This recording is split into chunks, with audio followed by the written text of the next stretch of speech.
Hello, welcome to DIY Ready. I'm Lisa and I'm going to show you how to sew on a button today. Now, show of hands, how many of you have ever been hanging out and you're on your way to an interview or a show or just anything and your button falls off? And then you're like, oh crap, now I can't wear this shirt. Now I look stupid. Well, don't worry anymore, guys, my friends, because I'm going to show you a very simple way to sew a button back on so well that it will never fall off again. All you need is thread, a needle, the button, and some scissors. The first step is threading your needle.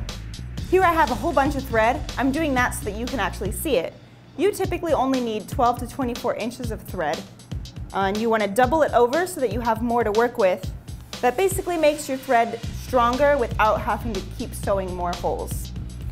So once we have our thread in hand, we're going to poke it through the back of the garment where the existing hole was, and pull it through. But don't pull all the way through just yet. You need to make sure there's a knot at the end.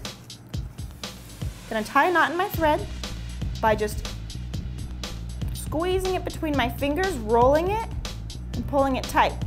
See how that made a little knot? It's going to stay when I pull it.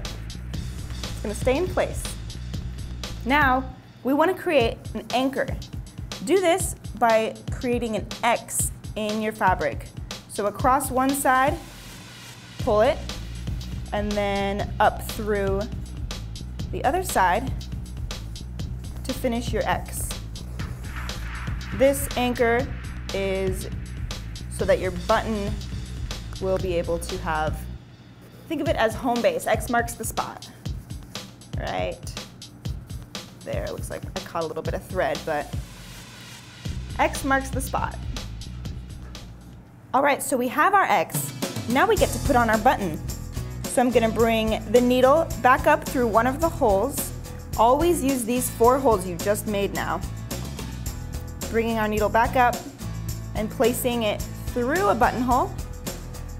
I chose one of the holes on the top right, so now I'm gonna bring my needle back down through a hole on the bottom right. Okay, so now it's through the bottom right, and I'm placing the needle back through. So there's one side, gonna do the same thing to the other side of the button.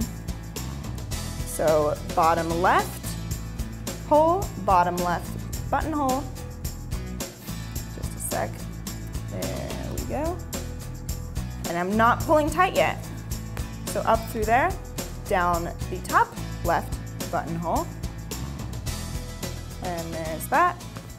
Before we pull that button tight, I want to put a spacer in the thread so that there will be wiggle room for the button once it is pulled tight. So I'm just going to insert it here between the two pieces, between the 2 stitches, and leave it there until we're done applying the stitches.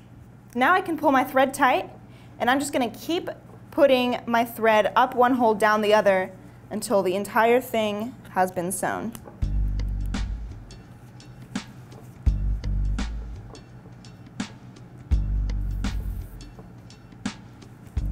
It's a quick process.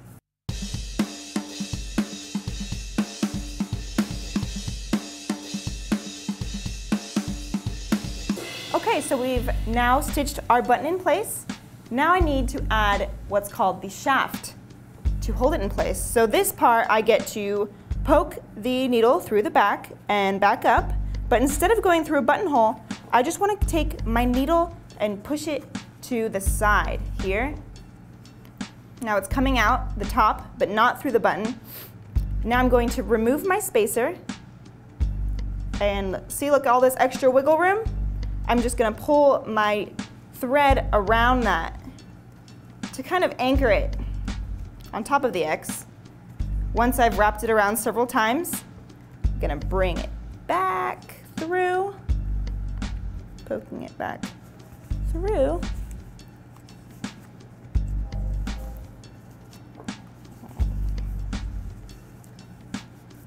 And now all I have to do is finish with a basic knot where I bring the thread under.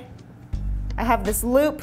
I bring my needle through the loop and I pull it tight.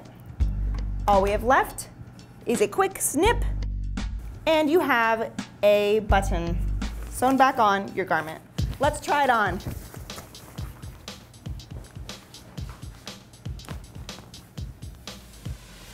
All right, folks, looks like this button is back in place.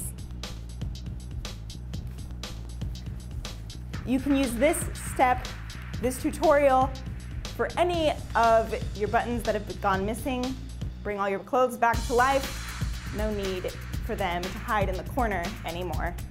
This is Lisa with DIY Ready. Thanks for watching, and check out our site for even more awesome tutorials. See you next time.